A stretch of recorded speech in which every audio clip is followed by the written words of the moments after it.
제2부 초록의 제국. 갈증이 빚어낸 생존의 서사. 결핍의 위로. 유년의 보릿고개와 영혼의 물밥. 초여름의 대지는 언제나 관대합니다. 5월 하순의 뜨거운 온기가 흙 속 깊숙이 스며들면 텃밭의 상추들은 세포 하나하나를 깨우며 부쩍 생장을 시작합니다. 연록의 잎사귀마다 싱그러운 수분이 차오르고 그 맛과 아삭함이 가히 절정에 이르는 시기입니다. 어릴 적 이맘때면 대지는 푸른 상추를 아낌없이 내어주었으나 그것을 싸먹을 밥은 마냥 귀하기만 했습니다. 이른바 보릿고개라 불리던 그 시절, 결핍은 도처에 널려 있었습니다. 지금도 문득 대지 위로 겹쳐지는 한 자락 풍경이 있습니다. 무쇠솥에 남은 한 그릇에 밥을 넣고 뉘엿뉘엿 끓여내면 어머니와 우리 사형제는 커다랗고 동그란 양은 밥상 둘레로 둥글게 모여 앉곤 했습니다. 물밥 그릇은 이내 비어버렸지만 참으로 고요하고 평화로운 풍경이었습니다. 돌이켜보면 삶이란 무엇을 먹느냐보다 영혼을 나눌 누구와 함께 앉아있느냐가 더 소중한 법임을 대지는 그 시절에 이미 가르쳐주고 있었는지도 모릅니다. 세월이 흘러 이제 우리의 식탁은 계절의 경계를 지우고 언제나 풍성한 푸르름으로 채워집니다. 하지만 역설적이게도 이토록 흔해진 상추를 바라볼 때면 마음 깊은 곳에선 또 다른 염원이 고개를 듭니다. 이 싱그러운 푸르름을 조금만 더 오래, 저 뜨거운 여름날의 대지 위에서도 계속 곁에 붙잡아 둘 수는 없을까? 그것은 결핍을 통과해온 이들이 자연을 향해 품는 가장 겸허하고도 깊은 생명에 대한 염원입니다. 기후의 기억. 상추가 여름에 녹아내리는 원인. 서늘한 기운을 사랑하는 상추는 본래 무더운 지중해 연안과 코카서스 산악지대에서 유래했습니다. 고온 건조한 여름과 서늘한 밤 공기가 교차하는 대지에서 태어났기에 현대의 상추 역시 낮 기온 섭씨 15도에서 20도의 청량한 조건에서 가장 아름답게 번성합니다.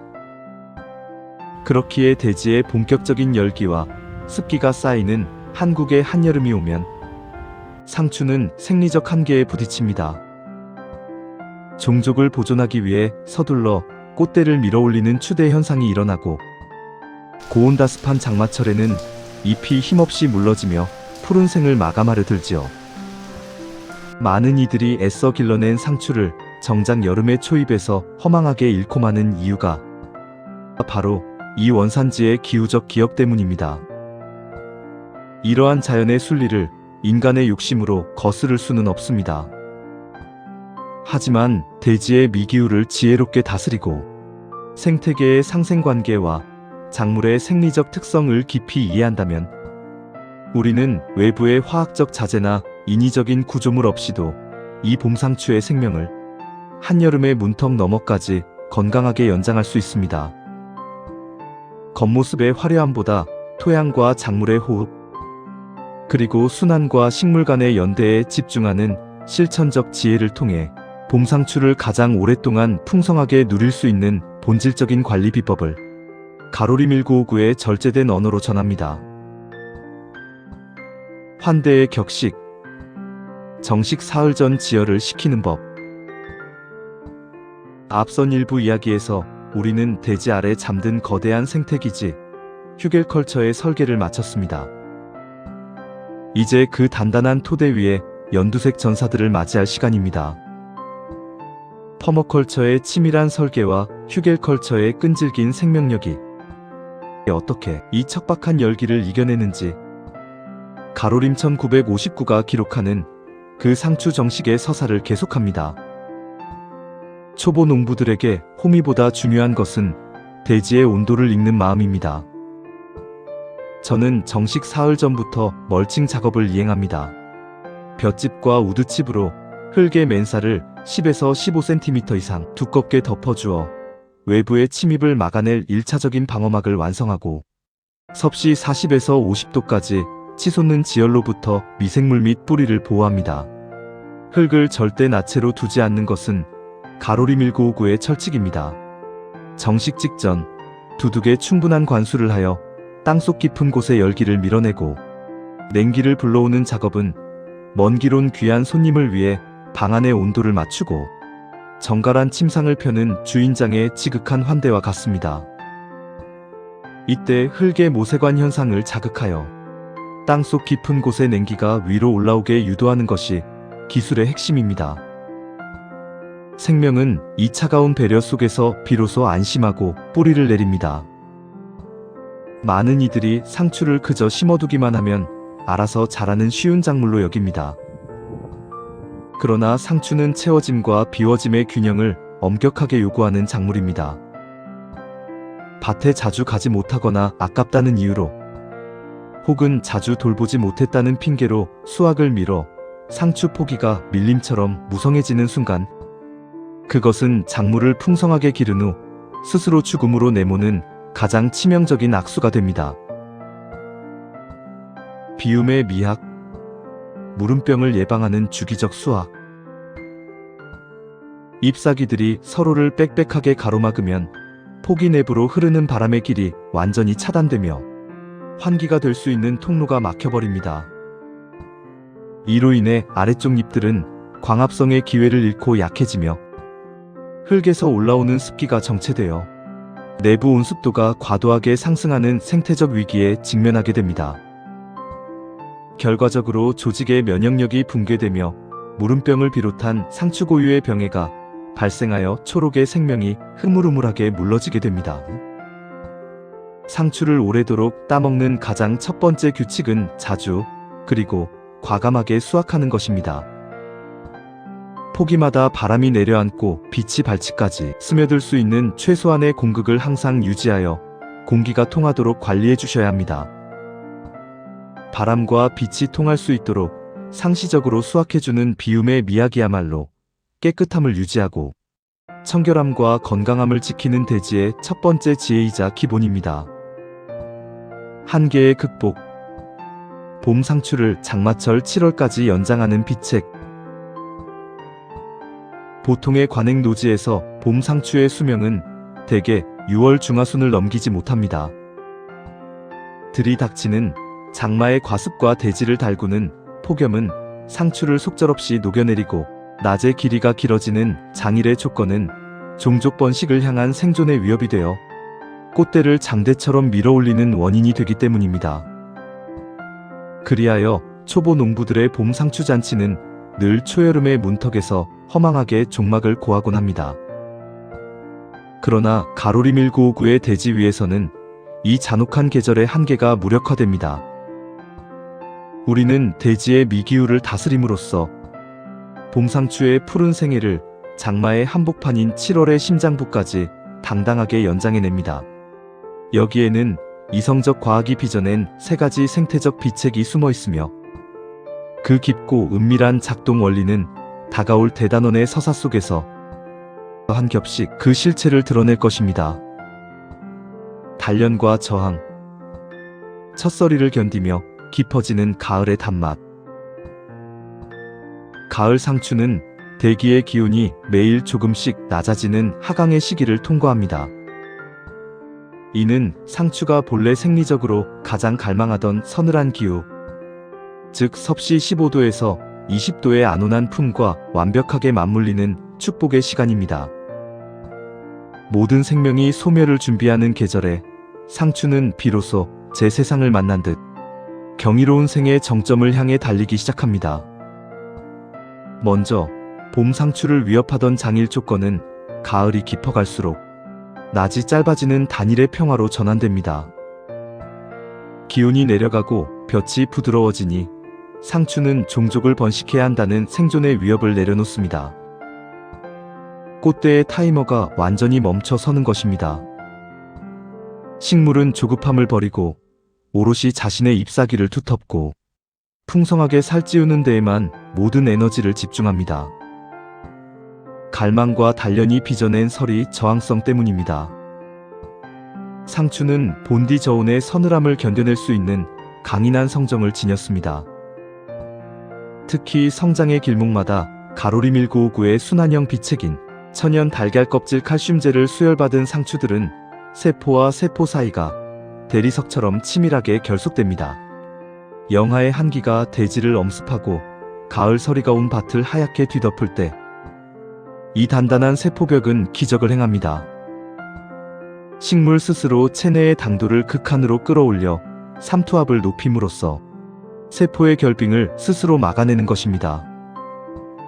그리하여 가로림 1959의 가을 상추는 차가운 첫서리의 칼날 앞에서도 얼어 죽지 않고 도리어 그 시련을 특유의 아삭한 식감과 농밀한 단맛으로 승화시키며 겨울의 초입까지 마르지 않는 초록의 성찬을 허락하는 것입니다. 시련을 견뎌낸 생명이 얼마나 아름다운 풍미를 풍기는지 대지는 가을 상추의 생애를 통해 우리에게 고요히 증명해 보이고 있습니다. 관행의 오류. 구덩이를 파고 상추를 묻으면 안 되는 이유.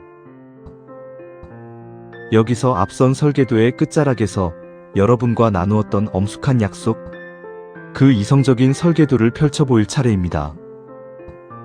우리는 흔히 상추를 심을 때 호미로 깊은 구덩이를 파고 뿌리를 파묻은 뒤 흙을 꾹꾹 누르곤 합니다. 대다수의 관행 농사 영상이나 주말 농장 안내서에서도 구덩이를 깊이 파고 모종을 흙 속에 묻으라 가르칩니다. 하지만 여름 상추에게 그것은 무덤을 파는 일과 같습니다. 가로림 1959의 대지 위에서는 절대 구덩이를 파지 않습니다.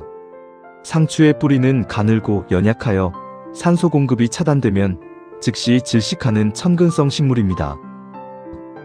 수많은 유튜브 채널에서는 상추 꽃대가 올라오는 것을 막겠다며 생장점을 바늘로 찌르거나 손으로 꾹 눌러 상처를 주라는 기괴한 비법을 전합니다. 심지어 흙에 소금을 뿌려 염류 스트레스를 주면 꽃대가 늦춰진다는 가짜 뉴스들이 수백만 조회수를 기록하며 초보 농부들을 현혹하고 있습니다. 그러나 이는 식물 생리학적 근거가 전혀 없는 작물을 향한 가혹한 고문이자 학대일 뿐입니다. 식물은 물리적 상처나 염류 스트레스를 받으면 세포의 생존 위협을 직감하고 종족 번식을 서두르기 위해 오히려 꽃대를 더 장대처럼 빨리 밀어 올리는 역효과를 낳게 됩니다. 인간의 무지가 생명의 본능을 왜곡하는 현장입니다. 그렇다면 구덩이 없이 어떻게 생명을 세울 것인가? 검은 플라스틱 포트에서 상추 모종을 조심스럽게 빼내어 보면 사각형이나 원형의 모양을 그대로 유지한 채 엉겨있는 모종의 흙덩이, 즉 근분을 마주하게 됩니다. 저는 호미로 땅을 파내는 대신 두둑 표면을 두껍게 덮고 있던 볏짚과 우드칩 멀칭을 손으로 가볍게 헤집어 대지의 살결을 살며시 드러냅니다. 그리고 그 평평한 흙의 표면 위에 포트에서 빼낸 모종의 흙덩이를 그대로 가만히 얹어 놓습니다. 이때 잘못된 방법은 모종을 땅속으로 밀어넣고 주변 흙을 긁어모아 손바닥이나 호미로 꾹꾹 짓누르는 행위입니다. 흙을 누르는 순간 알갱이 사이의 미세한 공기 구멍인 공극이 파괴되어 뿌리는 숨을 쉬지 못하고 질식하게 됩니다. 올바른 한 끗의 격식은 높이의 조율에 있습니다. 모종이 품고 있던 흙의 맨 상단 표면이 원래 두둑이 가진 흙의 표면보다 오히려 1cm가량 위로 솟아오르도록 정중하게 올려두는 것입니다. 뿌리를 흙 속으로 파묻는 것이 아니라 대지 위에 부드럽게 세우는 형상입니다. 그 후 주변 흙이 아닌 미리 준비한 완숙 퇴비와 부드러운 배양토를 양손으로 가볍게 쥐어 모종 흙덩이의 옆면만을 마치 아기의 발목을 가만히 감싸한 듯 에둘러 토닥여줄 뿐입니다. 모종의 목덜미와 새 잎사귀가 시작되는 중심부는 단 1mm도 새로운 흙에 묻히지 않고 공기 중에 완전히 개방되어야 합니다.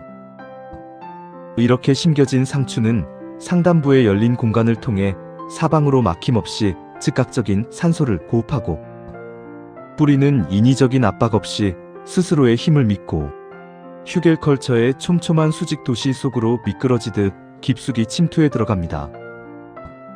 인간의 인위적인 힘으로 뿌리를 가두지 않을 때 생명은 비로소 자유로운 날개를 펴니다. 대지의 숨구멍, 40cm 두둑과 깊은 고랑의 산소소통. 저는 두둑을 무릎 높이까지 높게 쌓고 그 옆에 골은 시면처럼 깊게 파서 깊은 수로를 만듭니다. 약 30에서 40cm에 달하는 이 깊은 고랑은 무엇인가로 채워야 할 결핍의 공간이 아닙니다. 오히려 오롯이 비워둠으로써 하늘의 빗물을 담아내고 땅속 깊은 곳까지 공기를 소통시키는 대지의 숨구멍입니다. 필요하다면 그 바닥에 거친 볏짚이나 우드칩을 깔아 농부의 조심스러운 발걸음을 지탱하게 할 뿐, 그 깊은 심연은 뿌리가 물소리를 듣고 찾아올 수 있도록 말없이 내어주어야 합니다. 여름 상추는 습기를 갈구하면서도 정체된 물에는 질식하고 많은 예민한 성정을 가졌기 때문입니다. 약 30에서 40cm라는 두둑의 높이는 단절이 아니라 뿌리가 강해지기 위해 건너야 할 최소한의 성장통입니다. 고난의 깊이가 깊을수록 뿌리는 강해집니다. 이렇게 단련된 상추는 대지 깊숙한 곳의 미네랄을 스스로 길어 올리는 독립적인 생명체로 거듭나며 서해의 거센 비바람에도 흔들리지 않는 견고한 생애를 완성하게 됩니다. 상생의 대단원, 화학약품 없이 구축하는 초록의 제국. 정성껏 자리를 잡은 상추 전사들이 이제 깊은 땅속 수로를 향해 뿌리를 뻗기 시작했습니다. 하지만 봄의 관대함은 조만간 끝이 나고 우리는 곧 대지가 장렬하게 끓어오르는 잔혹한 여름의 폭염을 마주해야 합니다. 과연 가로리 1959의 이 여린 상추들은 다가올 한여름의 불볕더위와 장마를 온전히 이겨낼 수 있을까요? 수많은 유튜버들이 시든 상추를 살리겠다며 한낮에 차가운 물을 뿌려대고 길어진 줄기를 흙으로 무덤처럼 덮어버리는 치명적인 오류를 범할 때 가로리 1959는 전혀 다른 이성적 설계를 펼쳐 보일 것입니다. 왜 한낮의 물주기가 상추의 심장을 멈추게 하는 잔인한 폭력이 되는지, 그리고 대지의 체온을 닮은 물과 깊은 수로가 부리는 세 가지 기적은 무엇인지 마침내 밝혀드립니다. 더불어 검은 비닐 차광망 대신 옥수수와 해바라기로 살아있는 그늘을 만드는 퍼머컬처 길드의 경이로운 설계, 메리골드와 한련화에 밀고 당기는 전략으로 진딧물과 달팽이를 독한 화학약품 없이 원천 봉쇄하는 자연의 이성을 만나게 될 것입니다.